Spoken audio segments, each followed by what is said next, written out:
Good morning, good morning. We're going to let a few people hop on and then we will get started. We've got a great webinar for you today with Let's Go to Work with Jen and Mollie here from DRA. So we'll give this just another minute or so and we'll get going.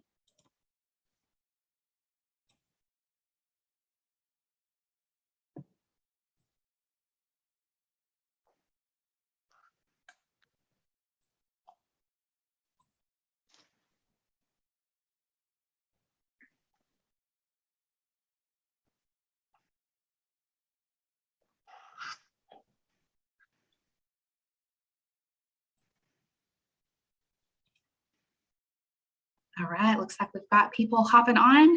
I've got 10:01 here. So we're going to go ahead and kick off. We've got a lot of information for you. Hi, my name is Lainey Jennings Hall. I'm the Finance and Marketing Specialist here at DRA. I'm going to be your host and your moderator. So if you have any questions, I'm here for you. Thank you for joining us today. I do have a couple quick housekeeping notes for you. If you haven't noticed, this is a webinar, so your video and audio are automatically turned off for the duration of this webinar. But if you have any questions, please drop them in the Q&A option below. Any interactions you have, or if you have any technical issues, just drop them in the chat and I'll try to help you out there. Again, questions for the speakers, Q&A feature. We'll get those taken care of at the end of the session.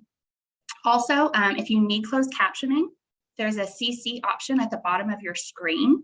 And then I'll also drop a chat for you in the link for the full transcript.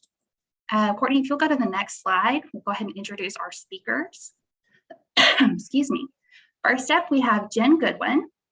She has earned Juris Doctorate at the University of Arkansas Little Rock Bowen School of Law. Prior to joining DRA in August of 2019, she was an Equal Justice Works Fellow, working on a legal aid of Arkansas's Medical Legal Partnership. She has also worked for U.S. District Judge Beth Deere and was an extern at Disability Rights Arkansas in 2014. Next slide, please. Next up, we have Mollie Hernandez. Mollie began work at DRA in May of 2019. She is a certified rehabilitation counselor, a graduate of Arkansas State University, and holds a master's degree in rehabilitation counseling from the University of Arkansas at Little Rock. She has previously worked in education as an elementary school teacher, ESL, English as a second language instructor, and a literacy interventionist. Her education, work history, and experiences living with a disability drove her passion for advocacy. All right, ladies, let's kick off with our Let's Get to Work webinar. All right, thank you, Lainey. And I want to give a shout out at the very beginning of this to our paralegal, Courtney. She is behind the scenes of so much of what we do at Disability Rights, and she has been very helpful in getting this webinar and PowerPoint developed. She'll be advancing our slides. So I just wanted to make sure that, we acknowledge Courtney in this, because Jen and I sent a ton of information her way and then just said, can you help us make this presentable? So thank you, Courtney. As we get started, just a great good morning to everyone and a happy Disability Employment Awareness Month. So, that's the reason we're doing this month, is to talk about disability and employment. Jen and I both have our own personal stories with disability and employment. And I'm going to give you just a little bit of background on that as we, move forward. Jen and I will circle back to our own experiences and how they apply to different things we're talking about within the webinar. I am blind. So if you hear me pause at odd points, it's because I'm listening to my screen reader. If things go up in the chat and stuff, I want to make sure that I acknowledge that. I am blind due to a degenerative retinal disease. So I haven't always been blind. Of course, I was born with the condition, but my family didn't know until I was in my late teens. I was actually in college when I was diagnosed, because there were certain unusual things happening with my vision that we thought might be attributed to the fact that I wore contact lenses, different things. But long story short, I was left with a life-changing diagnosis at age 19 that I didn't understand and my family didn't understand, because our experiences, our connections with the world of disability were very, very limited. We have no family history of blindness, so I didn't really have any resources there.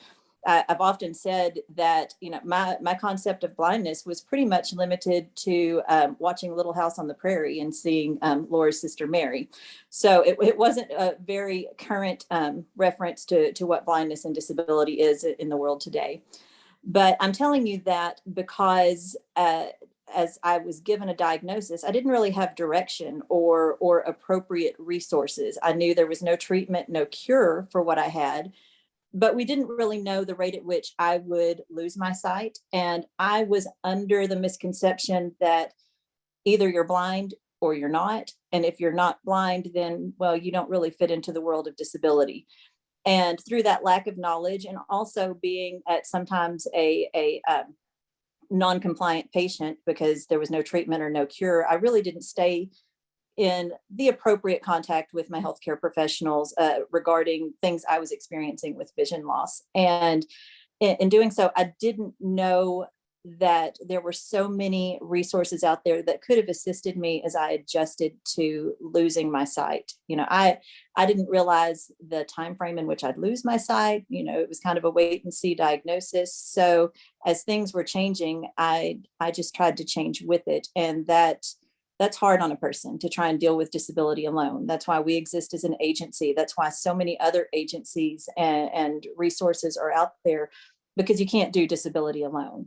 And it really takes a team effort to coordinate all the supports that are needed in order to lead a fulfilling and independent life. So I just want to throw that out there as background, because Jen and I, we very much compare and contrast our disabilities a lot, because whereas mine was degenerative and happened over time, Jen's got a different story to tell. So I'm going to hand Jen's off, and then we will keep circling back to our own stories periodically, but there are going to be some spots where you're like, well, I want to know more about this, or why did this happen? So I am going to give a plug for, if you're not tired of hearing Jen and I by the end of this, we are doing a radio show. It's been pre-recorded, and it's going to air at 5:00 tonight on KABF. And at the end of the presentation, we'll have the link for that. And it's where it's kind of Jen and I just talking about our journey with disability. So it will fill in some of the gaps that you might miss today as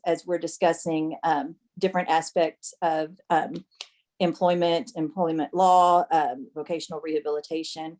And Jen, before I hand it off to you, I do want to just give a brief overview for when we get started. What you all can expect today is, after Jen and I have told a little bit about ourselves, which of course I'm doing now, we're going to look at the work that our agency does as a whole, give you a brief overview of that. We're going to talk about why employment is important in the world of disability, how to get started with vocational rehabilitation, what you could expect there.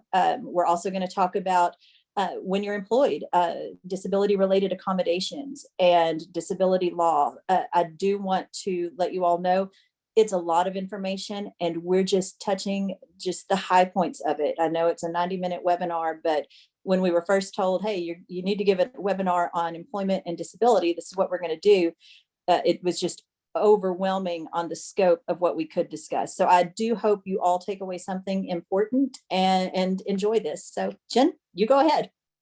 All right, thanks, Molly. And so like she said, our disabilities are very in contrast with each other. And it's funny how often we talk about the similarities that we have with two totally different disabilities, but so many things that are challenges in the same way for each of us. But either way, I have a spinal cord injury. So my injury happened when I was 25 years old, and I was just sitting in a bass boat, totally fine, and had a great day on the lake with my neighbors, and someone fell on me and broke my neck at C5 and 6 level. So at that point, I immediately became paralyzed. And so very different from Mollie's story, in that hers was a gradual lead up to her disability, whereas mine was an instant change in my life, all in one day. And so navigating the world of disability after that was quite a challenge, and just trying to figure out, okay, well, what's next and which way's up? And for 5 years after my disability, or after my injury, I told everybody that I was retired. So I was at 25, and I was like, oh, I'm retired. And I used to laugh because my niece, she was little at the time, and she would tell everybody, Aunt Jenny's tired. And I was like, that is absolutely an accurate statement. Aunt Jenny is very tired. So just kind of worked out, but therapy was my life. But then several years in, once I built a house and learned to live on my own again, I got bored and I was ready for what was next. And I knew for me that I wasn't fulfilled just staying at home. I needed something more to keep me busy, to get me back to functioning and contributing to society. And so I looked at what was next for me. And we're going to talk about it as we go through just the steps and the resources that were made available to be able to get back to the career life and, focusing on that in our lives as well. So we'll get to that as we go.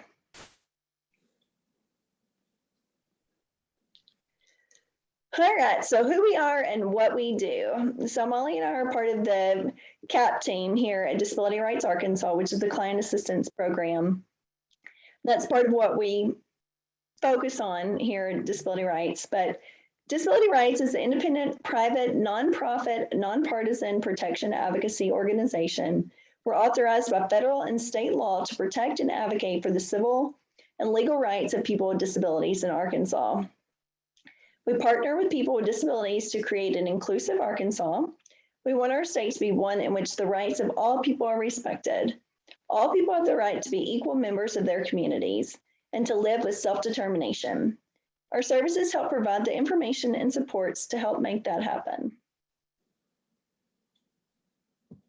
So we have different options that we can offer. We can provide just simple information and referral. We do monitoring and investigations. Those are usually in like abuse and neglect situations. We offer short-term and technical assistance, mediation and negotiation, system advocacy, and then it can go on up to direct representation and legal representation if it's within our priorities and objectives that are set each year. Those are determined a lot by our consumers and the top calls that we get each year to determine what avenues we can focus on. So I mentioned that Mollie and I are part of the Client Assistance Program, otherwise known as CAP. And this protects the rights of people seeking or receiving services under the Federal Rehabilitation Act. CAP is available for clients or applicants of the following services. So anyone who's seeking help in vocational rehab services, independent living services, supported employment, independent living centers, and the services for the blind.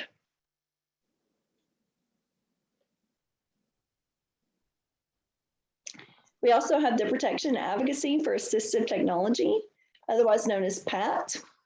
So this protects the rights of people who need assistive technology to achieve greater independence to enhance the quality of life. And what is assistive technology?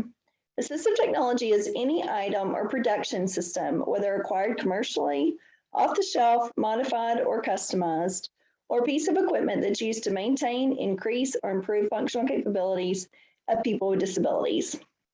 Just to let you know, Mollie and I both are consumers of assistive technology in different ways too. So for instance, I use the Dragon program, which allows me to do talk to text and those sorts of things. And she has other pieces of equipment that have helped her along the way as well. One of our other grants that we work under is the Protection and Advocacy for Beneficiaries of Social Security. This grant allows us to protect the rights of Social Security beneficiaries that would like to work. We provide assistance with reasonable accommodations, as well as information about programs and resources to gain or maintain employment.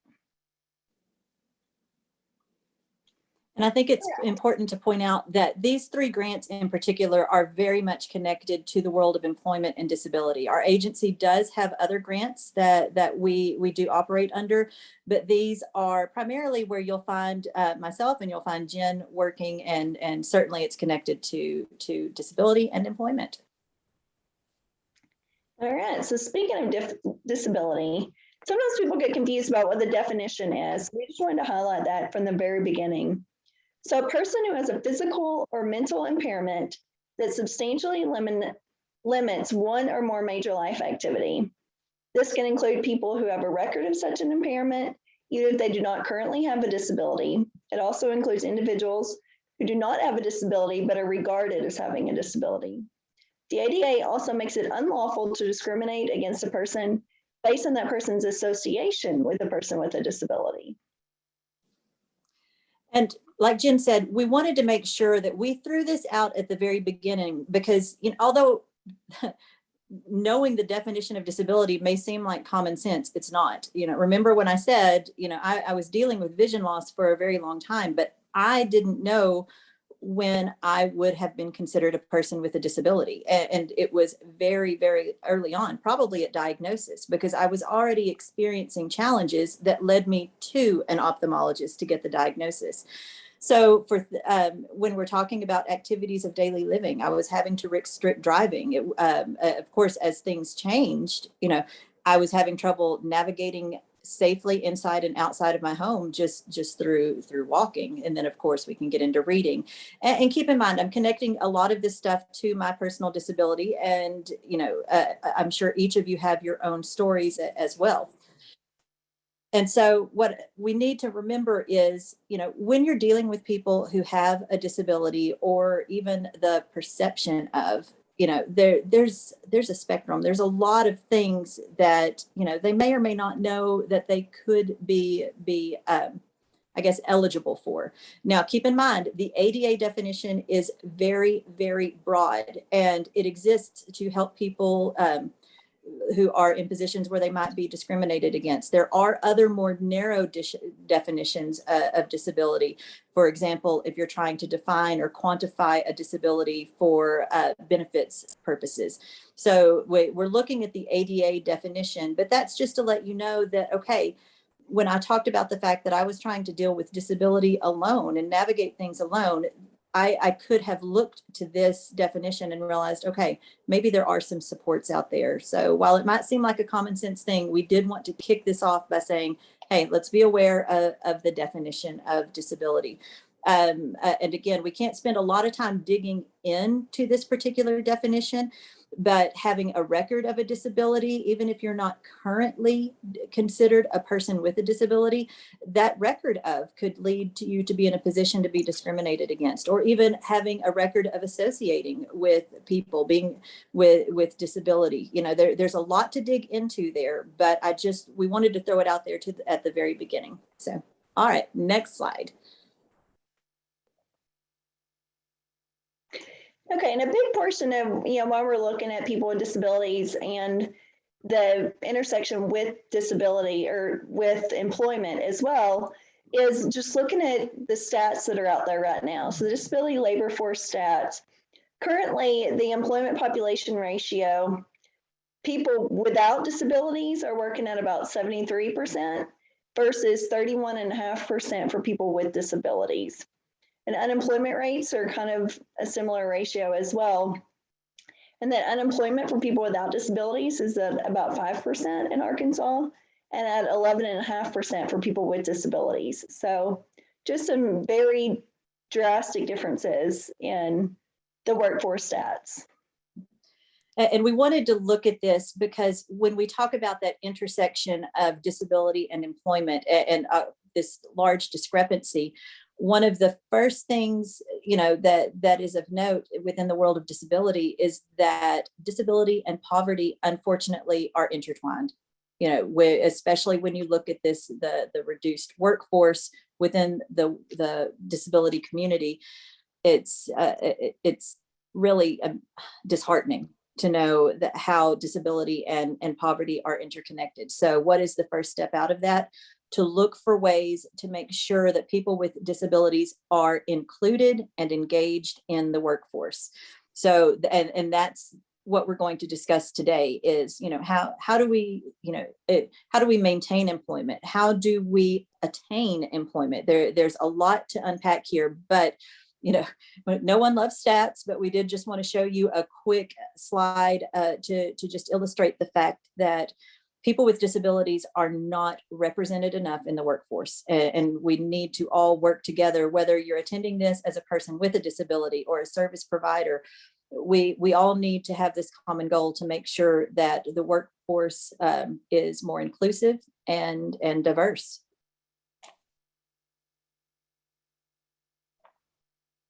All right, so what is our goal? Our goal is we're looking for competitive, integrated employment.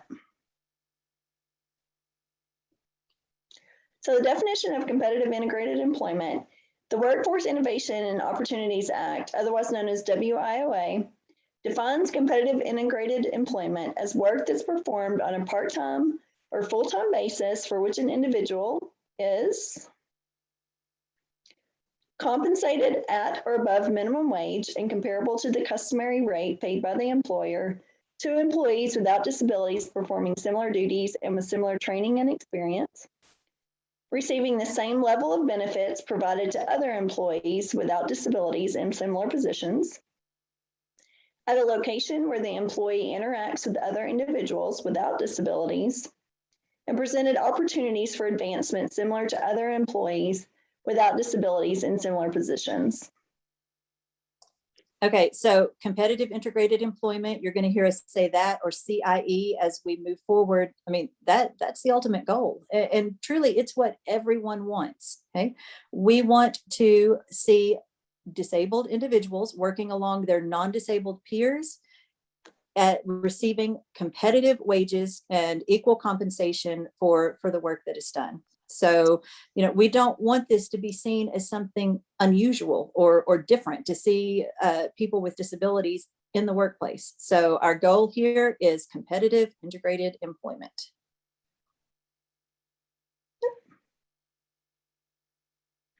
All right, so who can help us to get there? Vocational rehab VR services. The definition for that is made up of a series of services that are designed to facilitate the entrance into or return to work by people with disabilities or by people who have recently acquired an injury or disability. Some of these services include vocational assessment and evaluation, training, upgrading of general skills, refresher courses, on-the-job training, career counseling, employment searches, and consulting with potential or existing employers for job accommodations and modification. These services may also vary depending on the needs of the individual. All right, so this is where Jen and I will both talk a little bit about our experiences with Voc Rehab, just both personally and professionally. And as professionals, we certainly refer people to Voc Rehab a lot because, as you can see, there's a wide scope of services that can be offered. And this is where you start. This is where, I certainly feel you need to be if you're a person with a disability and you're worried about maintaining employment, or if you're needing to get back into the workforce. And I'm going to share a little bit more about my story and my connection to the world of Voc Rehab and how, clearly I wouldn't be here speaking to you today without the support of the Division of Services for the Blind, and they're helping me rehabilitate. As you saw or heard in my bio, I was an elementary school teacher. Although I was diagnosed while I was in college, like I said, we weren't aware of really any resources or supports or things, that could assist me. And I just kind of accommodated for myself. And I received a degree in communication disorders, which would be the precursor to being a speech language pathologist. I did not get a master's in that because my vision was already deteriorating to the point that I knew I couldn't drive to the rural clinical settings that the college I attended utilized. So back it up there a little bit. If we'd known about transition services, things where we could have had Voc Rehab's assistance, or even the assistance of the university's Disability Resource Center, things might have changed, but everything works out for a reason. Anyhow, all that to say, I did become an elementary school teacher. And I worked in that profession for a decade, all the while losing my sight and not disclosing it to anyone. So things that I could have, if I'd known, had assistance for, like having an electronic magnifier. I would secretly, after school, enlarge the things I needed to read with my students in the teacher workroom because I didn't know certain magnifiers or things existed, or even using high contrast. A lot of assistive tech that could have come in to help me. I finally gave up teaching when it became, well, let me back up. I couldn't drive to school after a while, couldn't drive to my job. I went so far, my husband and I, as to buy a house directly across the street from the school where I worked so I could just walk. And then when it became too much trouble to safely navigate the sidewalks to get to and from work, that's when I thought, okay, this is way too hard. I'm having to do too much just to stay employed. Now, all these, if there's some Voc Rehab counselors listening, I'm sure all of you right now are thinking, well, we could have done this, we could have done this, or we could have done this, but I did not know the services existed. So I visited my ophthalmologist and explained, look, it's too hard. I don't know what to do. And I went down the benefits path. I started exploring Social Security disability because my point of reference, my knowledge base of the world of disability was that, well, I guess now I'm close enough to blind that I don't need to work. I didn't know if I, was considered legally blind, all those different terms. But I thought, well, I don't fit in the world of work anymore. I'm going home. And a few weeks after that visit to the ophthalmologist, clearly my doctor referred me to the Division of Services for the Blind. That's an appropriate referral. And I got a call from DSB. That's the acronym for Division of Services for the Blind. If you're not familiar, I received a call from a vocational rehabilitation counselor at DSB. And to give you a point, kind of a frame of reference of where I was mentally, I was exhausted. I had a 3-year-old and a 1-year-old. And I had been faking not being blind or vision impaired for about a decade. So I was exhausted. And I was in bed in the probably late afternoon when the Voc Rehab counselor called. And she was like, hey, I'm with Division of Services for the Blind. Well, immediately, just that word blind put me off. I wasn't comfortable with it yet. I was not there yet. All I knew was some part of me was broken. And, I mean, that I really felt broken at that point. And she started talking very kind. And she said, would you like to go to work? Are you interested in working? And, I'm sure I was not the friendliest person when I essentially said, you're about a month late. That ship has sailed, that there's nothing I can do. I'm done here. And, I pretty much, we just parted ways. I did end up with some independent living services along the way. But I just said, I'm not in the mood for an employment goal right now. And for anyone coping with a disability, you need time to heal. And then for Voc Rehab counselors, anyone who's listening, sometimes you get us in bad spots, and we're not the warm and fuzziest of consumers, and I certainly wasn't. But my hat's off to all of you who bear with us and kind of stick with us through thick and thin and get us to our ultimate vocational goal whenever that happens. But certainly I was not in a great place and prepared for Voc Rehab, but it's a service and a source that I wish I'd known about earlier, and that's why we certainly as an agency refer people to vocational rehabilitation whenever we can, because what a difference it would have made if I'd known about it while I was still teaching. That is a big regret of mine, in that I had a lot of students, impressionable students, and what greater example could I have set for them as being the blind teacher, staying in, letting them see me navigate challenges and still accomplish the tasks that need to be accomplished. Unfortunately, there's a few children from my school district that saw a woman go blind and quit, and that's one of my big regrets. So anyhow, I'm giving you a lot of connections because, again, these were my personal experiences with Voc Rehab, but it's a powerful resource that ultimately has made a difference for myself and consequently for my family, based on the fact that I'm now employed again through their support. So Jen, go ahead. My situation was a little bit different. Whenever I got out of rehab the first time from spinal cord rehab, they gave me a list of names and numbers of all sorts of different organizations and a bunch of numbers beside it, and said, here's a list of people who can help you along the way. And that was a little bit overwhelming. And so I finally got around to calling vocational rehab, and I made an appointment, and I went and met with my counselor. And I just went in there and I said, hey, I'm here. I heard that you could help, and I have no idea what you do. So what kind of services do you offer? And I'm sure they were looking at me like, well, this is kind of a strange meeting, but it was perfect because they were able to just outline, okay, we help people get back to work that are you have disabilities.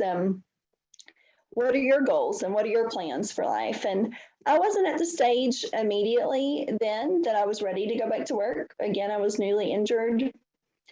I still had a lot of rehab that I needed to do to get physically to where I would be strong enough and have the stamina that I needed to be able to maintain a job. And so we talked about some steps before that. So one of the things that I needed to do was to be able to drive again. So I needed a car that was going to be equipped to allow me to drive and have hand controls and allow my power wheelchair to get in and out of that car easily so that I could be more independent again. So that was one of the first things that vocational rehab helped me with, was getting a car converted. And so I went and bought a Honda Element and had it converted and learned to drive. It was a year post-injury that I was strong enough to be able to drive a car. And so I started with that. It was 5 years at that point just to move forward and be able to get to a point where I was ready for what was next. And at that point, I got to a point where I was like, okay, I think I'm ready to start doing something else. But I was in a different situation from a lot of people in that I had a great long-term disability program through my former employer. As a drug rep, I had, great long-term insurance. And so I was in a position where I could have received 66% of my salary until I was 65 years old. But again, I still needed more than that for me. So because of that, though, instead of jumping straight into work, I decided to jump into school because I wanted to try it. It was going to be something that I could try to see if I could handle the daily interaction and daily get up and going every single day before I had to give up my benefits to go back to work. So I chose to take the LSAT and go to law school. And that is something that Voc Rehab should be able to help with, as well as going back to school and your books and all sorts of different things that are expensive, especially for people with disabilities who don't have a lot of extra income available there. They can help with those programs as well. So I started back to school and then got into the workplace. And so then 10 years later, whenever I was needing a vehicle again, my car had 200,000 miles on it and was starting to deteriorate a little bit. I was able to call them again, and I'd been given wrong information along the way because the laws actually changed along the way, the regulations changed, and that I thought that they would only help me get back to work. What I didn't know is they can actually help you maintain employment as well. So that came with WIOA. And that they were able to help me get another car converted so that I could continue working. And that was, a huge blessing for me and was something that allowed me to maintain employment without having to stop and figure out how I was going to afford a vehicle plus, $25,000 plus conversion on top of that. So it really was a huge benefit for me with vocational rehab. Okay. All right, so I think we've kind of given you an idea of what the purpose of vocational rehab is just through our personal stories, but we'll go ahead and share this part too. So State Vocational Rehab Services program operates statewide, comprehensive, coordinated, effective, efficient, and accountable vocational rehab programs, each of which is an integral part of a statewide workforce development system and designed to assess, plan, develop, and provide vocational rehabilitation services for individuals with disabilities consistent with their unique strengths, resources, priorities, concerns, abilities, capabilities, interests, and informed choice that they may prepare for and engage in competitive, integrated employment and achieve economic self-sufficiency. So I think that slide, it's pretty much self-explanatory. It's hit on some of the things we've already spoken about, but we're also going to address more of it as we move forward. But when you look at vocational rehabilitation, it provides a lot of different services. And, as you can hear, Jen and I have had different needs, clearly, because we have very different disabilities. And Voc Rehab, works to help you use, the skills you've got, but also develop skills you don't have. Okay. Okay. Now I wanted to stop and hit real quick on a couple questions that I've seen come up in the Q&A. So on how nervous was I when I finally got to drive a vehicle again? Oh, that was scary in the beginning. I will be completely honest. The first time I got in, I remember trying to make a left turn, pulling out of actually rehab one day. I'd gone to outpatient rehab, and my mom was sitting in the back seat. I was like, help me, help me. And so she had to jump up, because my tricep just wasn't quite strong enough to make that turn that day. But I did a lot of practicing. I went through a program at Baptist where I told them, I said, I don't want you to check a box and say that I can drive. I want to, when I'm done with this, I want to drive.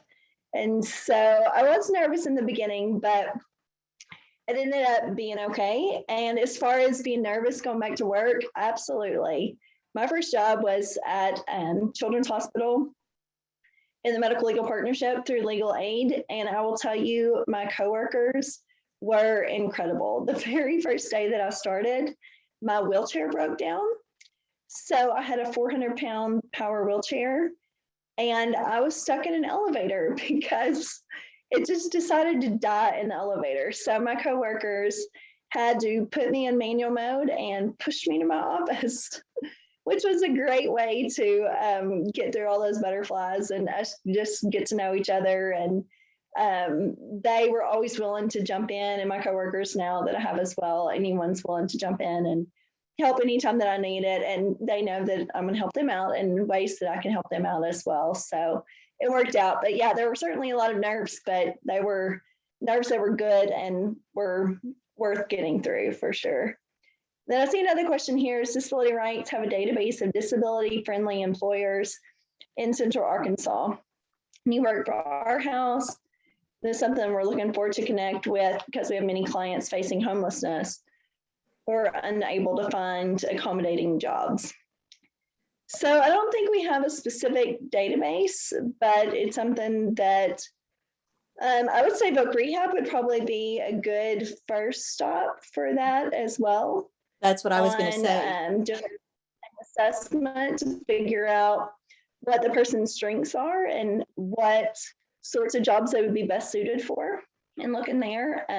We're always happy to talk to anybody. So if you want, they're welcome to call us, or you can call us and we can talk to them or to you about different options that we know of. But we don't have a set database per se, because really it should be anywhere that they want to work. I mean, anything that they're qualified for with or without disability should be fair game.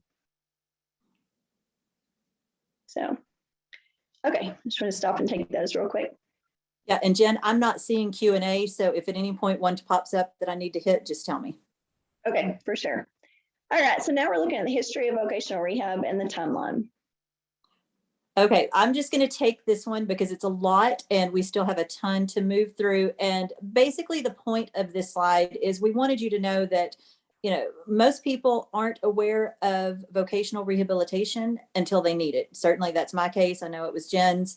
But historically, it's been around a very long time. I mean, even this timeline, there was some movement towards that during the industrial age. So prior to what we're even marking on this, when it became a little more well known was during World War I. Soldiers who were surviving previously unsurvivable injuries due to advancements in medicine were coming home and unable to fill the same roles that as they did before with their lines of work. So the vocational rehabilitation movement really started aggressively then, you know, helping rehabilitate soldiers. Then it expanded to include other people who were not veterans but had physical disabilities. It expanded from there, then to include people with intellectual disabilities, and later on people with mental health diagnoses. Through the 50s and 60s, it became kind of wrapped up in civil rights legislation. In 1973, we have the Rehab Act of 1973. Probably quite a few of you are familiar with that. And as it has been amended and evolved, it's still kind of what we're still operating under. But the most current legislation for vocational rehabilitation is WIOA, the Workforce Innovations and Opportunities Act. And again, this is a lot of information, but it's just to let you know that the concept of people with disabilities in the workplace is not new. You know, this dates back more than 100 years. Public rehab celebrated its 100th anniversary last year. You know, and the movement predates even public vocational rehabilitation. So, you know, we just want to throw it out there that while it may be something that's new to you, it's not new. And, you know, and that's a good thing. It's constantly evolving and it's changing to make workplaces supportive and inclusive, and that the accommodations that need to be provided so that people with disabilities can be in the workplace are there. So we just wanted to throw that out there, but it's a lot of stuff on one slide.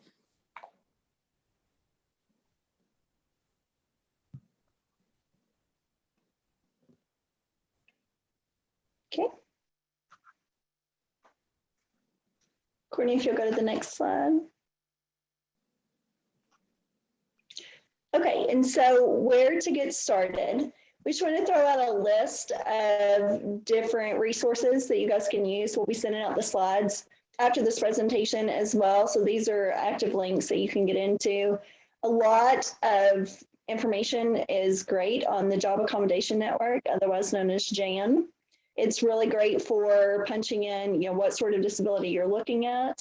It's good for both an employer and an employee to look at what kind of accommodations would be out there and what sorts of things would be appropriate. It talks a lot about, questions that you might have about working with people with disabilities or as a person with a disability going back to work, those sorts of things. So also looking at the Department of Labor, National Rehab Information Center. So you guys can see all the different options that are out there that are available.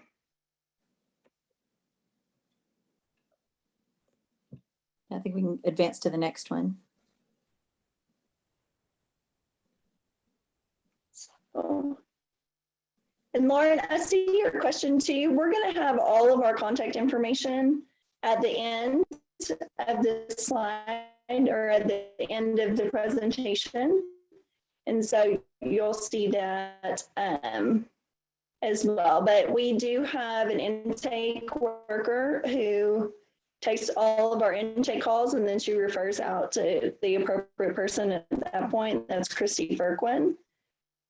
But we will have all of our contact information at the end of this presentation. Okay. Agencies that are out there are the Division of Services for the Blind. That's who Mollie has referenced. And then Arkansas Rehabilitation Services is who I've referenced a lot as well.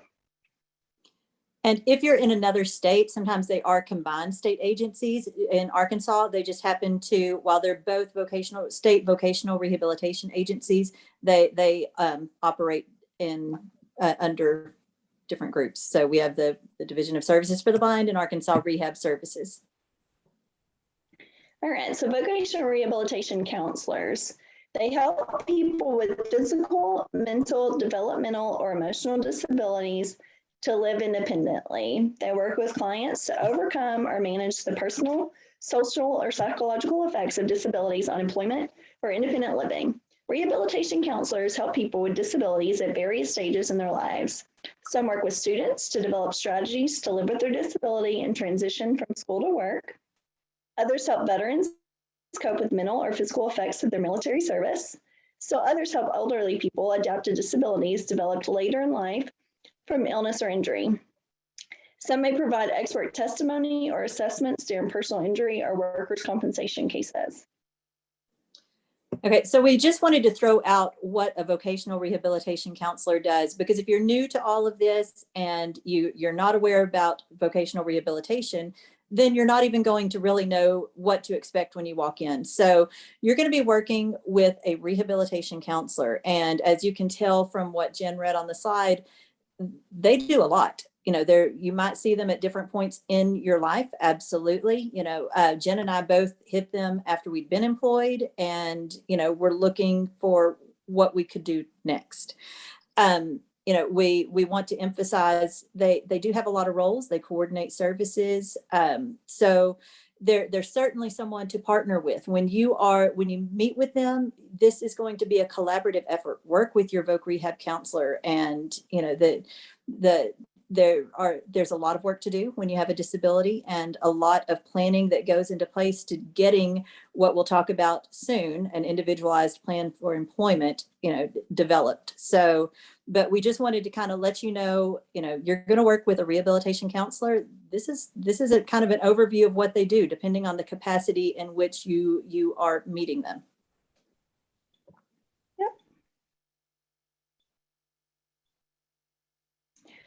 Okay, so what to expect with what your vocational rehab counselor will do. So they're going to provide individual and group counseling to help clients adjust to their disability. They're going to evaluate the client's abilities, interests, experiences, skills, health, and education. They'll develop a treatment plan for clients in consultation with other professionals, such as doctors, therapists, and psychologists. They'll arrange for clients to obtain services such as medical care or career training. Help employers understand the needs and abilities of people with disabilities, as well as laws and resources that affect people with disabilities. They'll help clients develop their strengths and adjust to their limitations. Locate resources such as wheelchairs or computer programs that help clients live and work more independently. Maintain client records and monitor clients' progress. Adjusting the rehabilitation or treatment plan as necessary. And advocates for the rights of people with disabilities to live in a community and work in the jobs of their choice. So in short, they do a lot. I think we touched on that briefly a moment ago. But I certainly was fortunate to have a Voc Rehab counselor on my team, and I'm fortunate to have many working within the field. They do great things. All right, next slide. Okay, so there's 2 vocational rehab services that will request an evaluation. And so the first one is to determine the disability, and then also to determine an appropriate employment goal. Right. So well when as you the reach, type and amount of VR services that we. Go ahead, Jen. Sorry, you were cutting out. Okay, sorry.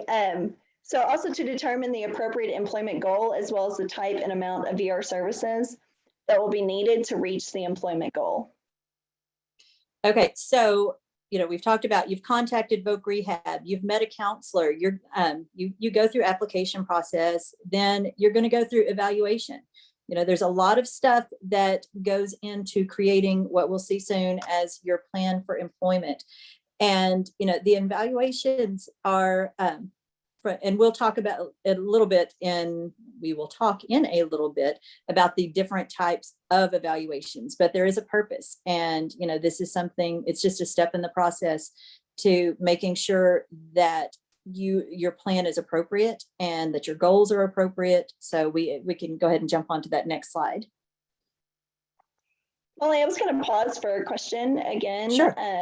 This is to you. So in other words, the student has to graduate from high school to start looking for employment with the help from vocational rehab counselor, or do they have to be 11th or 12th graders in order to participate in the program? Okay, glad you asked this question. Okay, a student is eligible for transition services as early as age 14. Okay, no later than age 16 or in the junior year would we like to see that happen. So no, certainly do not wait until after high school. I, as a former teacher, I'm all about the earlier the better. Okay, so if a student is more severely disabled or at risk for dropping out, you want that transition plan in place early. So, the earlier you can get it in place, the better. Build those relationships, build those connections, but certainly no later than junior year. Yes. Okay, so just looking back at Voc Rehab services, just examples of some evaluations. So there's a lot of different ones that can be done, whether it's computer access, eye exams, home modifications, psychological examinations, vocational evaluation, those sorts of things. We'll just leave you with that list. All right, we can go to the next one, Jen. Okay. So this goes back to the question that we just answered as well about transition services. So transition services are a coordinated set of activities for a student or youth with a disability. They're designed with an outcome-oriented process that promotes movement from school to post-school activities, including post-secondary education, vocational training, competitive integrated employment, supported employment, continuing and adult education, adult services, independent living, or community participation. It's based upon the individual's needs, considering the individual's preferences and interests. That includes instruction, community experiences, the development of employment and other post-school adult living objectives, and if a position of daily living skills and functional vocational evaluation that promotes or facilitates the achievement of the employment outcome identified in the student's or youth's individualized plan for employment, and that includes outreach to and engage of the parents, the representation of the individual with the disability.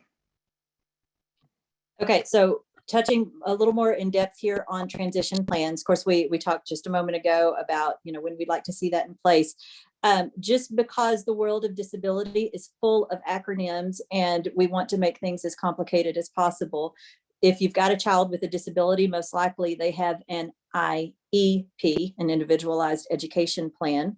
Well, as they transition, that's where it's going to meet IPE, the Individualized Plan of Employment. And that's a ton of fun and a tongue twister all the time. But this is an important time in any child's life, specifically with a disability. So making sure that everyone is at the table who needs to be to facilitate that transition from secondary education on into what comes next. And there are a lot of options. So Jen and I have done other presentations just specific to transition. And we're always happy to discuss more in depth because there's a lot to go into.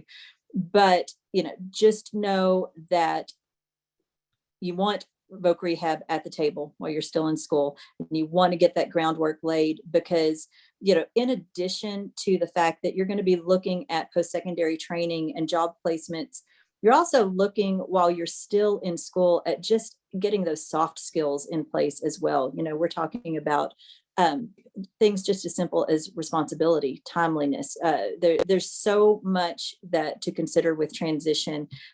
So anyone here who's a parent of a child with a disability that's approaching age 14, I would say have it on your radar in the tween years and going on, because as a mom of two teenagers, those years come and go so fast. Make sure you're getting all those supports in place so that they've got every opportunity when upon graduation for what they want to do next.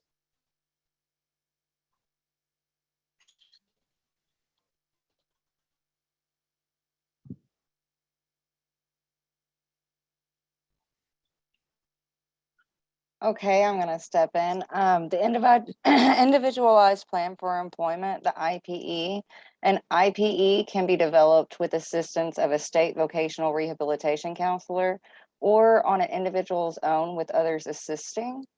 An IEP should be developed no later than 90 days after eligibility is determined. If a person agrees with the extension, then there must be a specific end date.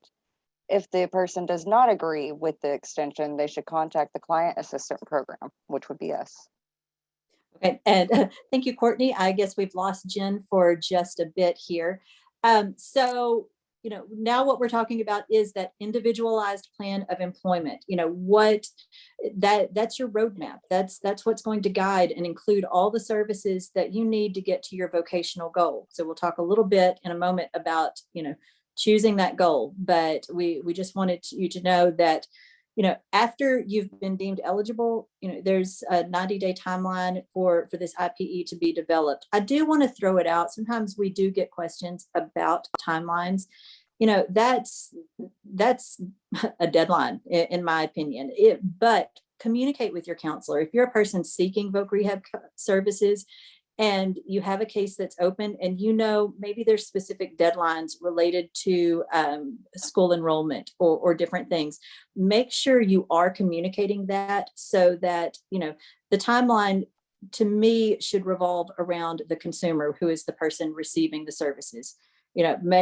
So we want to make sure that if you're needing the services, you're getting them in the manner that is most effective for you to reach your goals. So I did want to throw that out when we talk about developing this IPE and getting things in place. Timelines are being watched on both ends. So, okay, do we have Jen back yet? I'm back. Okay. All right, so IPE development and employment. Extended employment or employment at a sheltered workshop can be chosen as a goal by the individual, but should not be chosen as an employment goal. VR must refer a person to an appropriate extended employment provider. Okay, we just wanted to put this in there because, many people are aware that sheltered workshops do exist. These are not, this does not align with competitive integrated employment, which is the goal that we promote. This is, oftentimes it is employment at a sub-minimum wage, and it can be in a more segregated environment than would be conducive to what we like. It can be used to develop some soft skills and then transition to competitive integrated employment. But we just wanted you all to be aware that, it's something that is out there, but it's not something that we endorse as part of competitive integrated employment. So IPE development and informed choice. All right. So VR must assure that applicants and recipients of services are provided information and support services to assist throughout the rehab process. Decision of services must be agreed to and based on the informed choice of the client. VR cannot base an employment goal on the extent or cost of services that the goal would require. An assessment to determine the interests, strengths, capabilities, resources, concerns, priorities, and abilities of the individual must be conducted by the VR agency. And for VR to receive a credit for a successful case closure, the employment goal must also be in competitive employment. Okay, so there's a couple of things I want to hit on here. Number one, informed choice. As a consumer of vocational rehabilitation services, do your homework. I keep stressing this is a collaborative effort. You want to go into it, with a goal, or if you don't have a goal, working with your counselor to look at what would be an appropriate goal based on evaluations that are performed. I'll go back to myself as an example. I am a blind woman. If I walk into my counselor's office and say, okay, I know what I want to do. I saw it today on my way to work. We stopped off at a big box home improvement store, and I saw someone operating heavy machinery around a lot of people, and that's what I want to do. I found my goal in life. I want to operate heavy machinery, and I want to do it in a populated area where I can do a lot of damage. It's not a reasonable goal. If you look at my background in education, it doesn't really line up either. We want to promote informed choice through self-determination through informed choice, but there is an element of being realistic here. You can't expect things that it wouldn't even be a proper use of funding. For one thing, I don't have a driver's license. I couldn't even get into I don't know even what school you'd go to for that. It's not a CDL school, but anyhow, you get my point. It's a case of it wouldn't work. Okay, but there are gentle ways to direct and look at the evaluations, my existing skill sets, my background, and look for an appropriate goal in that manner. And the assessments that we talked about earlier can definitely direct that.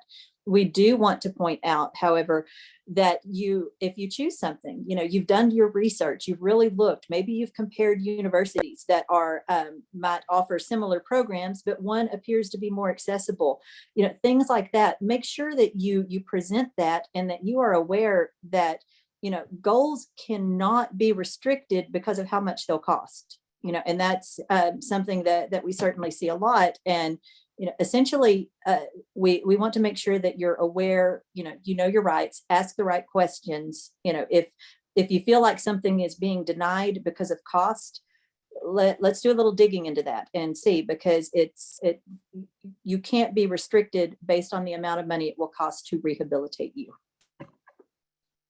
All right, next slide, Jen. All right, determine a job goal. Does the goal match the assessment data, limitations, abilities, work, and educational history of the client? Will the client succeed or fail? Is the client's employment goal specific? Does the goal include advancement in employment? Okay, so I think we pretty much hit all of this, but certainly let's talk about that advancing in employment. That's something a lot of people don't realize because we're just oftentimes looking at let's get that job. But always think about what could come next. Remember, you want to advance in life overall. So just remember that Voc Rehab services also exist in helping you, maintain and advance in employment. So just throwing that out there. All right. IPE development, determine if VR services are necessary. Who will provide the services? What setting will services be provided in? Are there appropriate and specific timeframes for services? Benefits counseling and information on additional supports to enter the workforce must be provided to SSI and SSDI recipients. Okay, so once you've determined that goal, the goal is set. So you're developing this IPE now to include all the supports that are necessary to help you achieve that goal. So this will include specific vendors, maybe for instance, in my case, to offer orientation and mobility, which is my ability to travel safely with a cane, to looking at the assistive technology evaluation and recommendations. What equipment and training on that equipment needs to be in place. For me to be a rehabilitation counselor, there's educational training, there's professional certification fees. There's a lot of stuff in there that you want to make sure is included in the plan. Now, plans can be amended. We'll touch on that later if certain things change. But these are the things to get in the plan to get going and make sure that it's there and comprehensive so that you can reach your vocational goal. All right, documentation. Let's see. Must be in the native language or the mode of communication of the client. It's got to include the VR services necessary, who will provide services, in what setting, and the employment outcome. A timeline of expected completion of plan. Criteria for evaluation, responsibilities of client and VR agency. Post-employment services, and if there's a denial or disagreement about services, what information or evidence did the VR agency rely on to deny the service? Okay, so when we're looking at the first part of this, just some of these are pretty clear. You need to have been communicated with in your native language. Timelines do exist for you to complete services or hopeful. Like I said, things can be amended if necessary. Also, your responsibilities. Oftentimes, you're going to need to provide documentation and stuff before the plan can move on. For instance, if you're a college student, you're going to have to provide grades to show that you're successfully completing your plan and that you're doing your part. But also, your counselor might need that before they can go ahead and register you for the next semester. So stay in touch with your counselor. Keep them in the loop on everything that's going on. Maybe if grades are dropping, you might need to amend your plan to include some tutoring services if that's something that would help you achieve your vocational goals. So again, it's things to just keep in mind that you also have responsibilities. Again, it's a collaborative effort to rehabilitate. Then we're down at the bottom when we're talking about a denial of service. So maybe this plan is being written and developed and suddenly something you really thought you needed isn't there.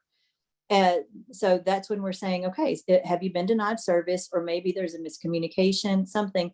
Reach out to us as the CAP. That's what we do. So we can kind of look at the facts of the case, sometimes facilitate communication. We'll touch on that a little bit later, but just know that if sometimes things go sideways during plan development, you do have an avenue to appeal.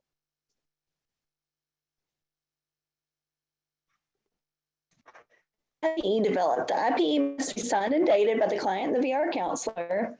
The IPE must be reviewed annually, and it can be amended at any time if there are changes to employment outcome, service providers, or services provided.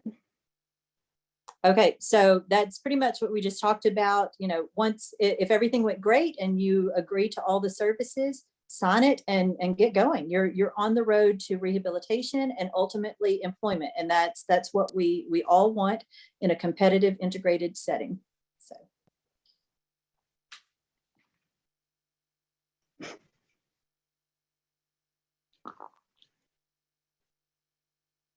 All right. So the scope and sequence of due process, what to do if you feel you're being denied appropriate VR services. As Mollie just said, one of the first steps you can do is contact us at the Client Assistance Program. Then there's an option of administrative review, mediation, and all the way up to an impartial hearing. Okay, so again, of course, we have the Client Assistance Program. That information is provided to you on intake, application, case closure, denial of service. You know, there are ways to reach us. You know, of course, you'll have it from this webinar.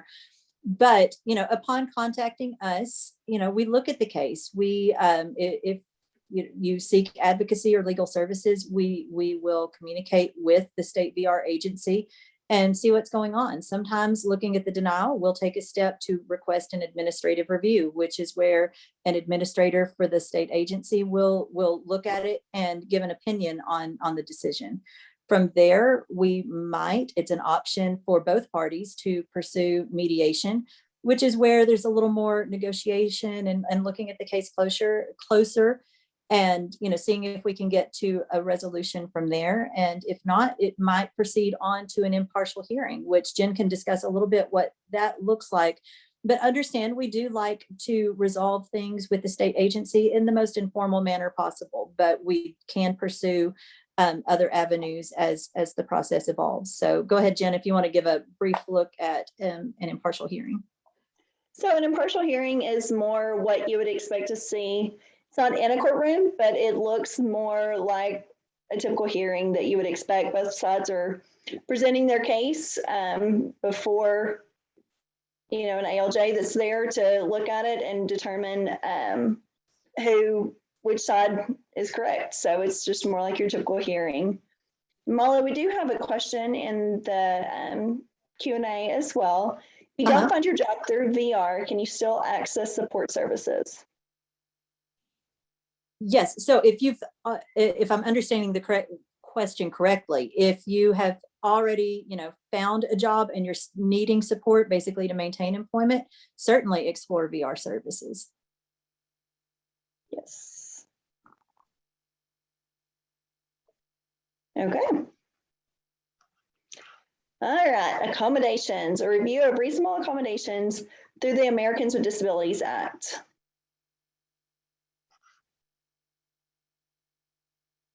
Hold on just a second. Looking at the questions again real quick.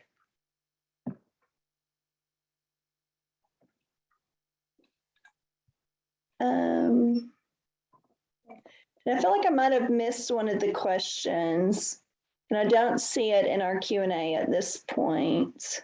Jen, I can help you out there. So we had someone ask, can DRA or VR help students who have 504s, considering that many parents or students have a harder time qualifying for an IEP?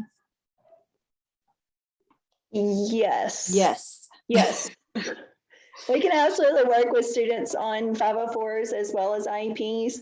Sometimes they're getting a 504 when they need an IEP. We can help with that as well, but that's something that you can call through our intake office, and we can see if it's within priorities for the year, but we can at least get you pointed in the right direction and give some assistance there. So, yes. All right, employment accommodations. If you're not required to disclose your disability on an application or on a resume. However, you must disclose your disability if you're requesting a reasonable accommodation for work. And it's the employer's responsibility to provide reasonable work accommodations. So this is once you already have the job and you're at work and you're trying to figure out you know, what you need to be successful while you're on the job. And so whether it's vocational rehab that's supplied some of the things that you'll need, or the actual employer, because the employer has responsibilities as well. So it's just to let you know that you don't have to disclose your disability during the resume and the interviewing portion at that stage. But whenever you do go to request your accommodations at that point, to get those accommodations, you do have to disclose there.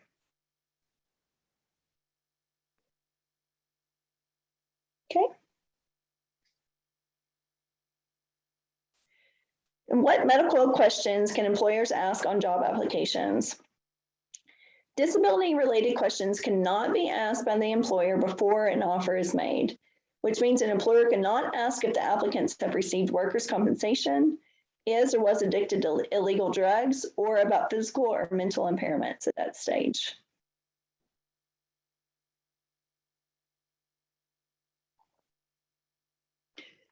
Can employers rescind a job offer without violating the ADA? So the employer may rescind an offer of employment without violating the ADA if the individual with a disability was screened out due to safety reasons. The employer must demonstrate a direct threat or significant harm. So that's a threat or harm to either the person with a disability or to others around him or her. If an employer rejects an applicant after a post-offer disability-related medical examination or question, the applicant can file a complaint with the EEOC alleging discrimination. The EEOC investigators will determine whether the rejection was based on the results of that examination or question.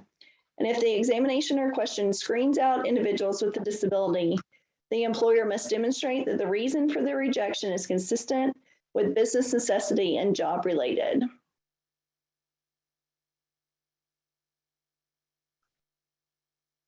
Okay, I'm going to go ahead and answer a question here too. How does one advocate for needs if employer says it would cost too much or make things unsafe for others? So, that's one of the things that we could help with through disability rights. We're happy to call employers. There is, so, and we're about to get to it in one of the next slides as well, but if there are other accommodations that can work as well, then that can be taken into account. So the employer isn't required to give the exact accommodation that you're requesting. It just has to be something that is appropriate that would work as well. So that might come up. But if you have something that is really necessary, it can't be a complete undue hardship for the employer, and that's based on a bunch of different factors as far as costs related to size of the employment, that sort of thing as well. But it's something that we can help look into as well. So we're happy to answer those questions on a one-on-one basis if needed. Can employers ask an employee if an accommodation is needed? So if the employee has a known disability, so if you see me strolling in a wheelchair, then the employee may ask whether a reasonable accommodation is needed. And if an employee with a disability is having conduct or performance issues, the employer may ask if a reasonable accommodation is needed. So those are the two times that the employer can ask you if you need a reasonable accommodation.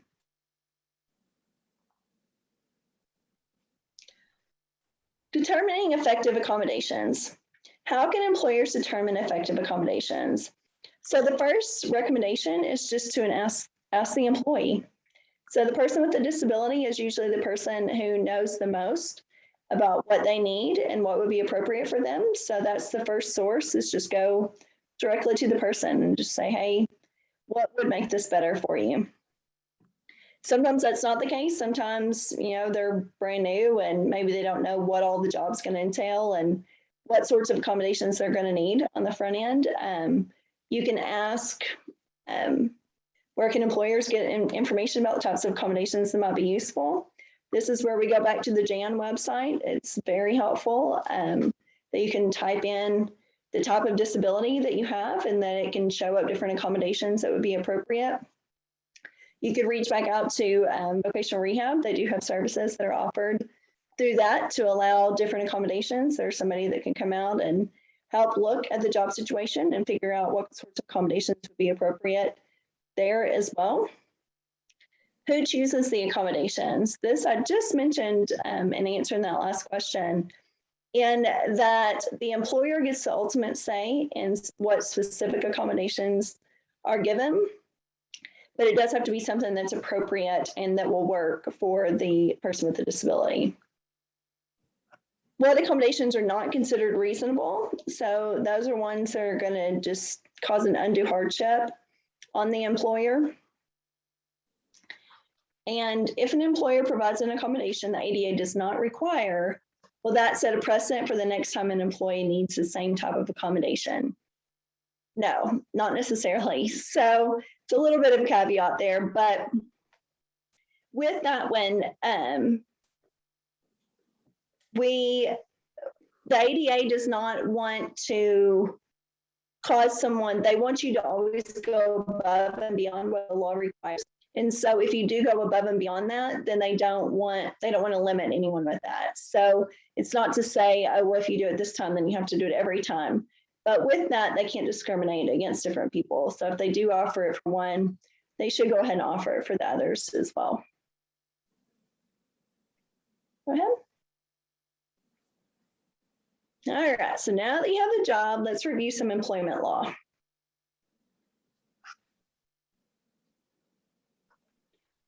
All right, so employees work at will. So in Arkansas is an at-will state. It means that you can be fired for any reason or for no reason at all. An at-will employee has no legal recourse or remedy if they're fired unless an exclusion or a limitation applies. Most employees are at will. There are a few groups of employees protected in whole or in part against arbitrary discharge. That's unionized employees, public employees, and employees with express or implied contracts. Anti-discrimination laws. These statutes only bar an employer from terminating an employee based on an individual status within a protected group. Retaliation for assertion of rights. Many federal and state anti-discrimination statutes protect against firing for participation in enforcement proceedings or retaliation for assertion of rights. Whistleblower statutes, federal and state laws that protect employees who report alleged misconduct for legal violations and performance of a duty. Federal and state statutes that protect employees from termination for performing a public duty, i.e. jury duty, obeying a subpoena, or reporting abuse. So those are just reasons that you can't be terminated for those different reasons. The Fair Labor Standards Act governs and sets standards for employer-employee relationship. So the things we'll look at here are the federal and state minimum wage, equal pay, and employment under special circumstances. Currently, the federal minimum wage is at $7.25 for non-exempt employees, and it's at $11 per hour for basic minimum wage for 2021, applicable to employers of 4 employees or more. That's in Arkansas. The Fair Labor Standards Act prohibits wage differentials for those employed under similar working conditions in the same establishment who perform jobs which require equal skill, effort, and responsibility. And it's enforced by the Equal Employment Opportunity Commission, otherwise known as the EEOC. So there is employment under special circumstances. This is persons with a physical or mental impairment are eligible to work for a wage less than minimum wage standards based on the ability and work performance. This is what we mentioned earlier with some of the sheltered workshops that we as an organization don't endorse, but we just want to make sure that everyone knows that they are out there as we're talking about the nature of this concept. So an employer is to review the wages and performance at least once a year and adjust wages to reflect changes in prevailing wages.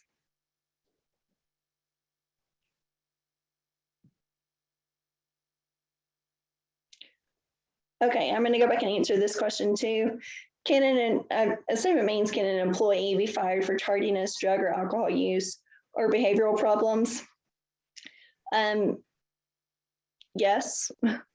So you still have to be able to perform the basic functions of the job or the essential functions of the job. And there can be some accommodations made for some of those there, but they need to be accommodations that are requested due to disability, but you can still be fired for not following the rules of the job. Okay, and somebody asked earlier, how do you get a hold of us? And this is the contact us page. So this will tell you email, website, Facebook page, phone numbers, our address. So here it is.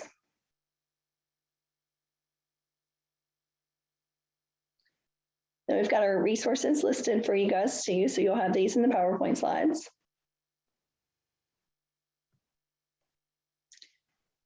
And we've answered a few questions along the way, but if anybody has any more, we want to open it up to anybody here.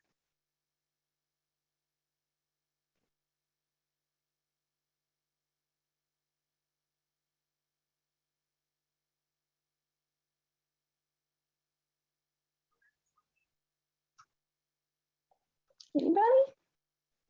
Don't be shy.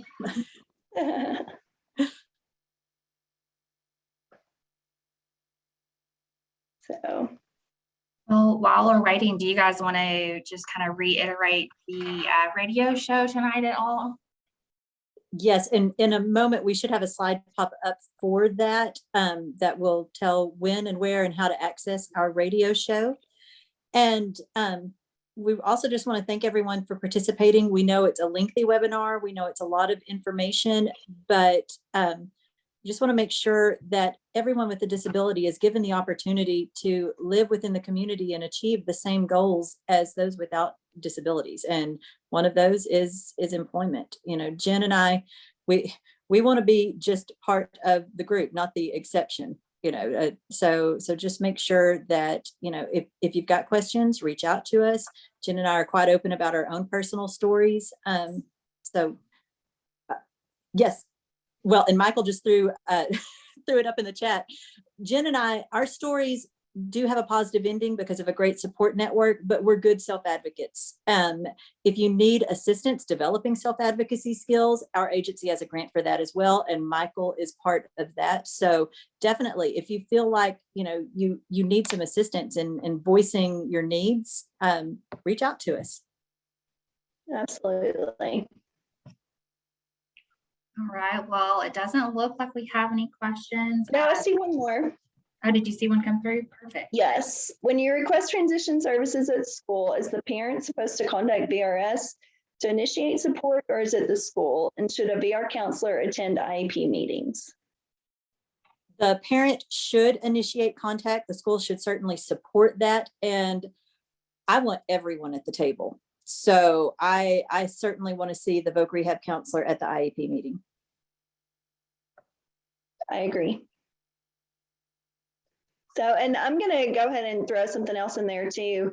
I want to see the student at that meeting. Anytime you're talking about transition services, the student needs to be involved as well, because that really is the time when you're saying, hey, what do you want to be when you grow up? And it's just everybody at the table figuring out how to support that person and to move forward in that direction. Absolutely. And, you know, I've said this, even as an elementary school teacher, I love to see the kids at the table, especially if it's a child with a disability.